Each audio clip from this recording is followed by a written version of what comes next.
δροσερή, καλοκαιρινή, τα πάντα όλα. Καλησπέρα, βρίσκομαι εδώ στη λεμονιά μου και η αλήθεια είναι σήμερα θα δοκιμάσουμε μια δροσερή καλοκαιρινή σαλάτα με καρπάτσιο ντομάτας, φρέσκα λαχανικά ομά, γαλομυζήθρα και καβουρδισμένο κουκουνάρι.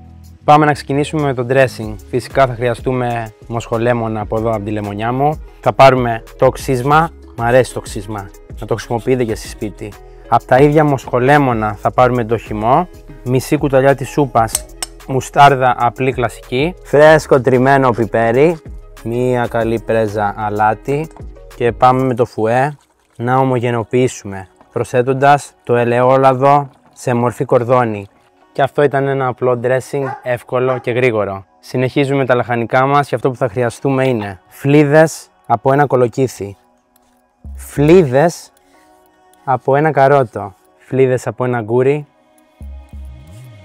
Προσθέτουμε τα φρέσκα λαχανικά μέσα στο dressing μας, έτσι. Και ερχόμαστε εδώ, στο κρεμμυδάκι το φρέσκο.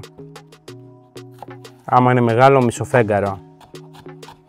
Και πάμε να ανάψουμε το τηγάνι μας. Χαμηλή θερμοκρασία και αυτό που θα χρειαστούμε είναι κουκουνάρι.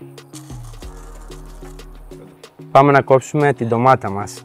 Όμορφη ροδελίτσα. Αυτό που θέλουμε είναι να την κόψουμε καρπάτσιο. Ας αφήσουμε τα μοσχάρια και πάμε να στήσουμε το πιάτο μας. Αλάτι. Ανακατεύουμε τη δροσερή μας σαλάτα με το dressing και προσθέτουμε και ρόκα μέσα.